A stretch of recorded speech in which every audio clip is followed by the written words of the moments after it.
Bilasizlarmi o'rtoqlar, aristokratlar go'shtni, tovuqni hech qanday qoshiq, vilka yoki po'choqlarda yemaydi. U hammasi safsata.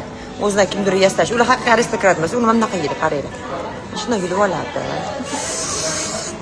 Dahshatligini qaranglar.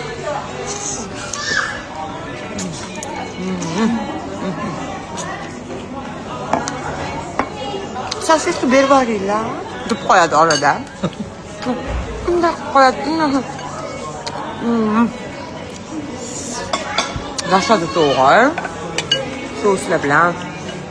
Sousi zo'r ekan. Dahshat o'rtoqlar. Tovuqni shunaqa boshqacha qilib pishirish iloji bor ekan. Yeb ko'rsam. Toping kimni qo'lida? Oy men bo'lsa. Bugun hamma tabaka yeysan, hamma. Go tabaka.